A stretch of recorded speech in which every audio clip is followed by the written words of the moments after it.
everybody to the first episode of Breaking the Algorithm. I'm your host, Tiny Malope. Alongside with me is my lovely co-host, Siyabonga Maphanga. Hi audience. Today we'll be talking all things fast fashion. Fast fashion refers to the rapid production and consumption of cheap, trendy clothes. This allows retailers to buy cheaper quality clothes and then sell them at high prices in most cases. So today I'm with a lovely guest, a model, designer by the name of Andy Buthelezi. Welcome to the show. Thank you for having me. How are you doing today? I'm awesome as always. Cool.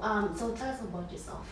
My name's Andy Buthelezi. I'm a model, stylist, designer, fashion head, co-founder of a fashion agency called Fashion Friends.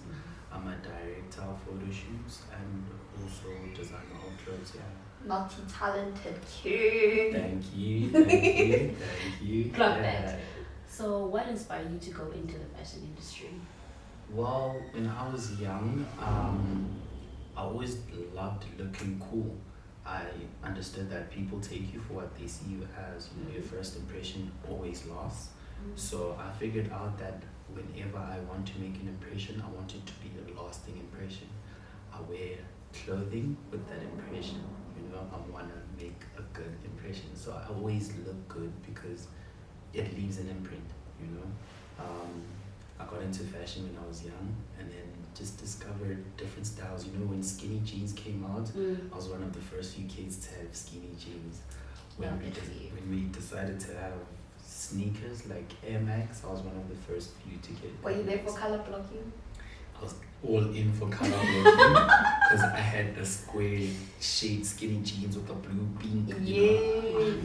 But you know, when I was always just the first few to do it, so I discovered that I was an influencer in the industry more than a follower, you know.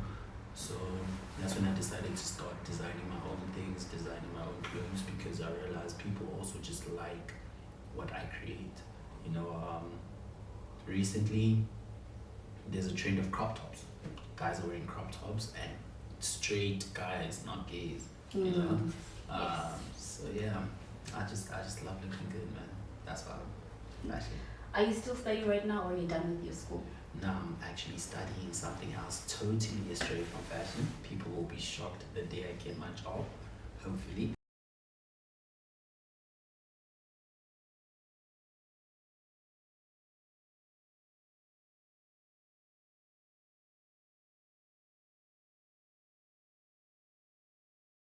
But thank you.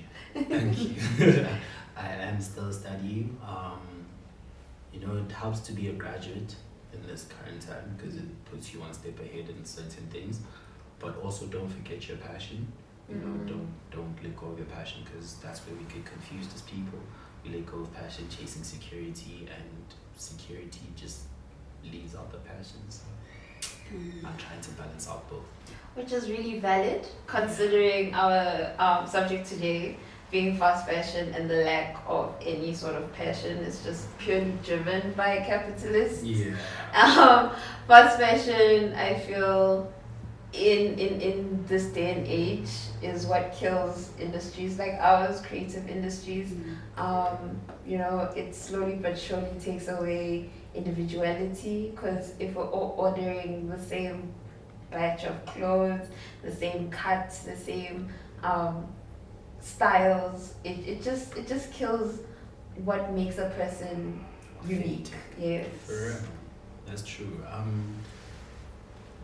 I'm a designer myself, so I study from different designers. You know, Virgo Leblanc, may so rest in peace. Margiela.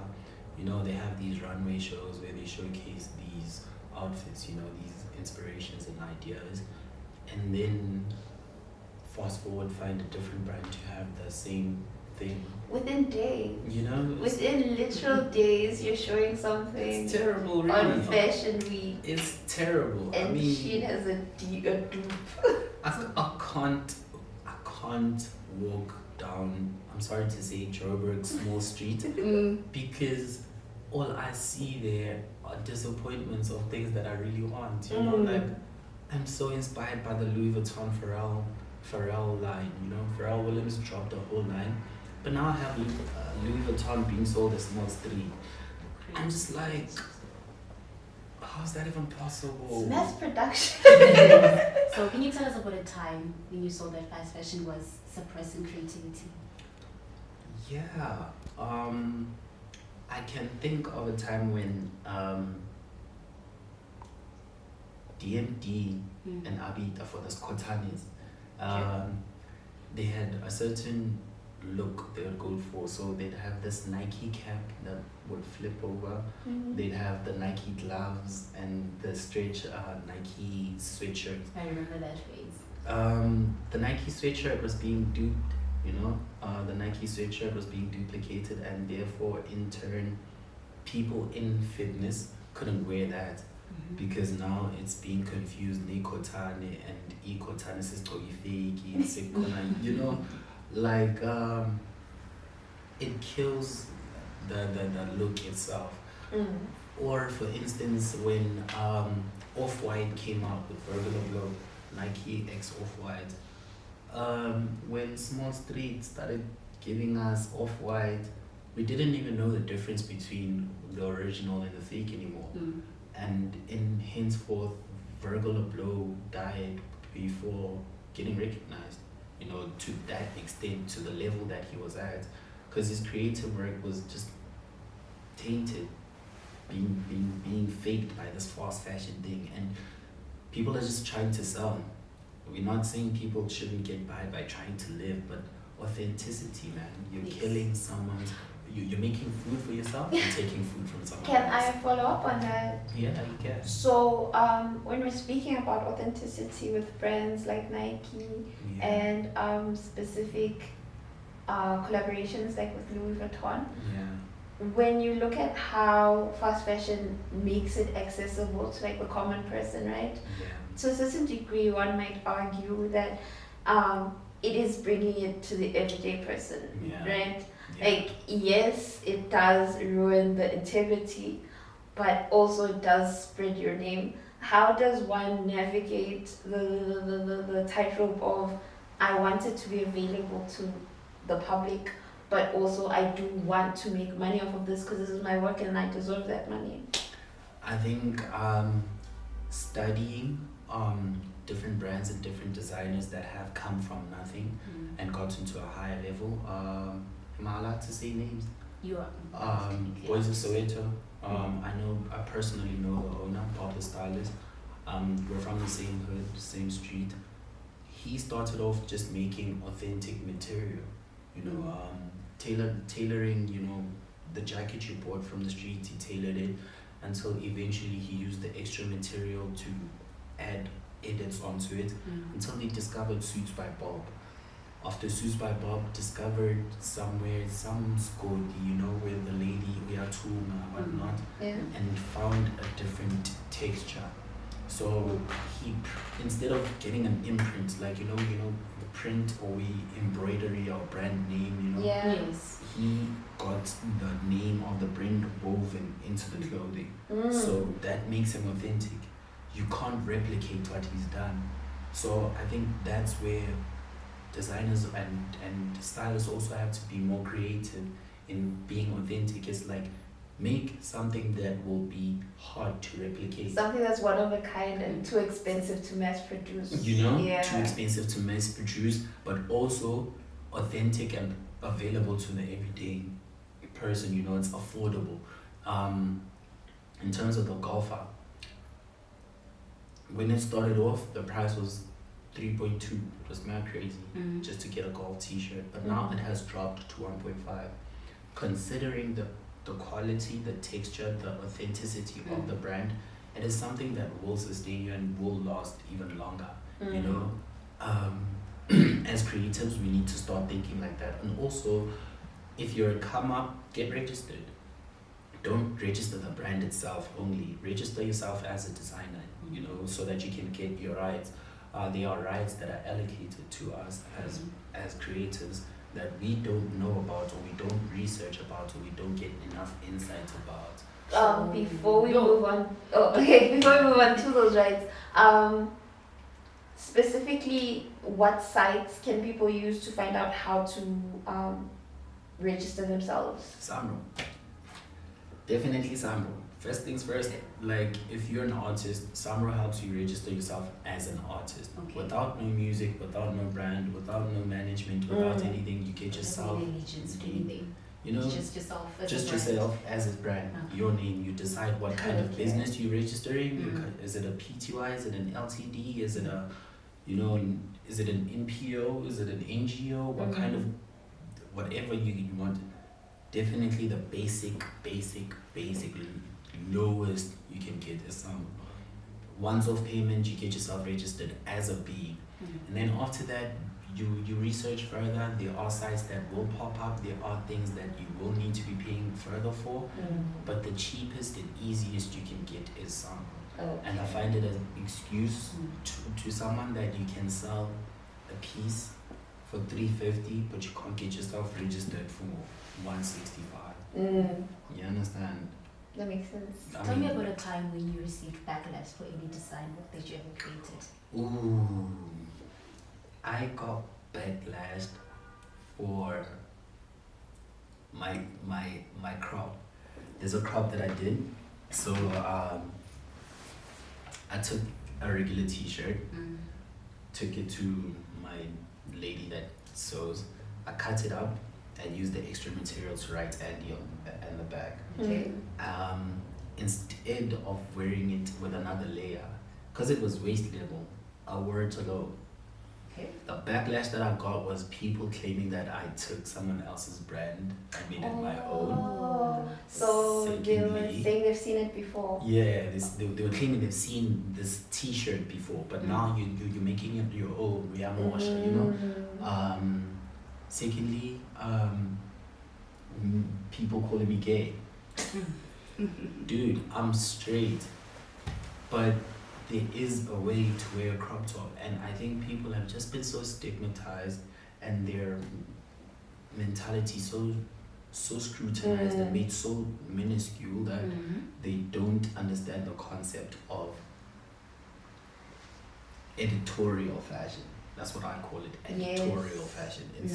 It's stepping out of the box from the regular fashion. You know, I'm in a crop jacket right now, but someone would think it looks gay.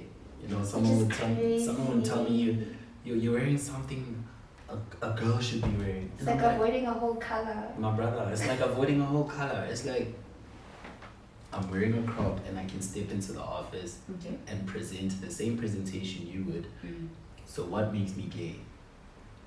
What makes you think that I'm gay? What makes you insinuate that I'm gay? So those are the kinds of backlash that we go through as designers stepping out of the box, you know, trying to do what's not been done before. You know, you get some stigma, some story, and they paint you as something that you're not. Because now they're sticking like a sexuality to creativity. You're not allowed to be creative. You're not allowed to want to look good. It's ridiculous. You're feeling censored a bit when it comes to designing. It baffles me because now I'm restricted, I'm censored to not go as far as I want to. You know, people haven't gotten to the gist and the idea of wearing a cropped blazer. This is merely taking the blazer you would wear with your suit, your regular suit, just bringing it a step and making higher. it shorter. You're playing with shapes. But Nothing they don't want to you it. to play with shapes. They don't want you to play with shapes. Like- Oh my God, come on. Now they're gonna call you gay. Imagine you dye your hair. Imagine if I matched the whole outfit. My hair's brown, I'd be screaming, so gay. Yeah. Guys, It's the end come of the on. world. It is merely just a blazer, and the fact that I style it properly. You know, there's a different way to wear things. You know, sometimes you do scream gay, Yes. and that is probably because you wanted it to scream gay and you wanted to look gay, or You were are trying gay. to be feminine. You know, there's nothing wrong with that. Feminine. You know, there's nothing wrong with that. Like, some people come to me and they are feminine, you know, they are gay, and they tell me, dude, I like this concept, but I don't know how to get it right. And I tell them, you know, you have to be wearing this with that, and then you will look proper. I'll have to look him up on TikTok for you. There's this guy, and he's South African. He plays around with fashion a lot, and I think it was a few weeks ago. He was trying on skirts, jean skirts, loose skirts, like Plated skirts. yeah, cause it's a shape. You're trying to add shape to your clothing, to your design, to your Look at the camera.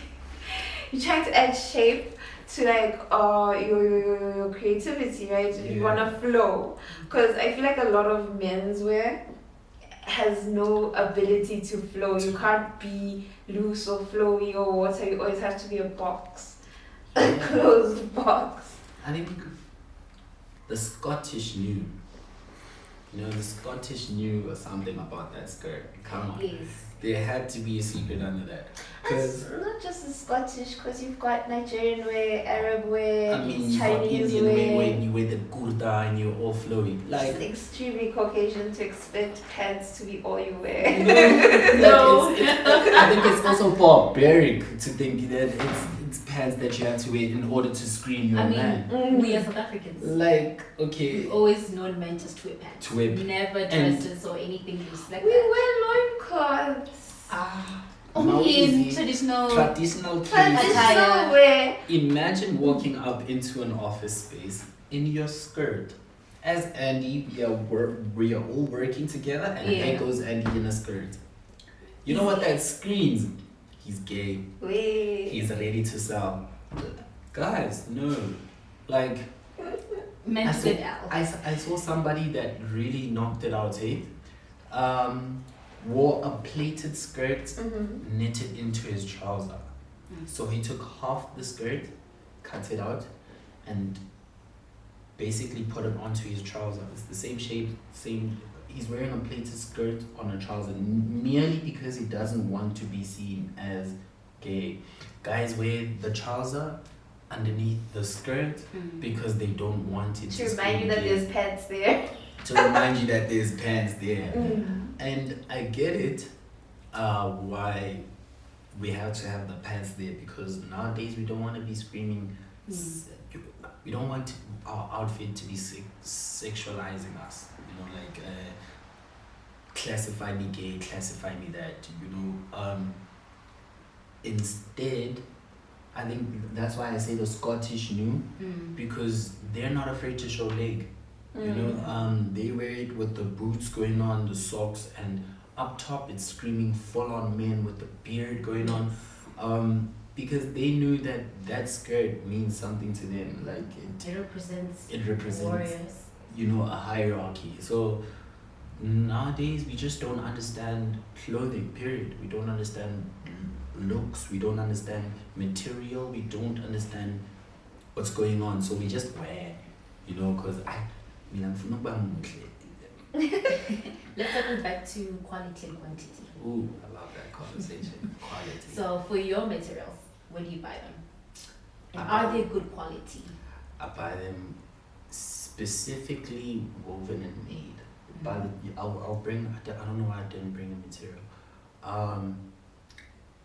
I get the material as a bundle, a ball, and then I shape blocks into making a proper T-shirt. Okay. So where I get them, this lady, I'm gonna keep it until we make money. But this lady's a genius because she can use different materials to make a different material. She can use cotton to make wool. Wow, that is interesting. She's wild. She's weaving them herself. Like wild. Wow. To get a piece, it does take time, but it's a quality piece. Because I don't know why I didn't bring a piece. I was gonna show you the crop blazer she did for me. Mad crazy. Yeah, I get the material, but I think in different cities there are places where you get different types of material, different. You do get material shops, yes. Yeah, I think there is one here in the city central. In Joburg, I know there's a whole street called Material City. Like it's a whole street where there's different materials, different buildings, different people selling. So quality material is is doable. I think it's getting quality clothing that people flop it. You know? That's where you lose it is. Yeah, people get it flop, getting quality, because you do get 100% cotton, but you make just a regular T-shirt that'll die out after 5 washes. You know, you get the ring neck done. You get, I think people need to start thinking of things like that, how to upgrade, revamp, things like that. A regular round neck T-shirt that'll last longer. Red Bat has done this round neck with an extra layer that looks like a turtleneck. I think I've seen it, yes. Yeah, not a polar neck, just a turtleneck. It does this round thing because they've noticed that the elastic in that stretches out. Yeah, it stretches out when you wash it, and it keeps it closer when it dries out. So they keep keeping that round neck from being flappy. Put your feet up and down. Hey bots, this is Breaking the Algorithm on the street with Siyabonga Maphanga, and we're here with here to find out about fast fashion and the consumer ideas behind it. So, how often do you order online? I don't order. I don't order. How do you feel about people that order clothes online? Yeah, everyone got different tastes, So yeah, if you prefer buying from online, it's fine. Buy at your own risk. Me, I don't play with money. Do you order from do you ever buy clothes from Topa, Marabastad? Yeah, we have to support local. Support local, support our brothers from Ethiopia. They're doing business here. Thank you. We'll see you next time. Cheers. Hey viewers, I'm actually on the streets right now with your surname. Aobakwe. So today I just want a little background on people who shop online. Do you shop online? Yeah, I do shop online. Do you prefer shopping online or actually going inside the store? I prefer shopping online for more of the tailored options, and then thrifting for more of the things that I can get immediately. Pieces that are probably cheaper, Okay. Yeah. So do you consider quality and quantity when ordering these things online? Yeah, I do consider quantity and quality. Where do you order?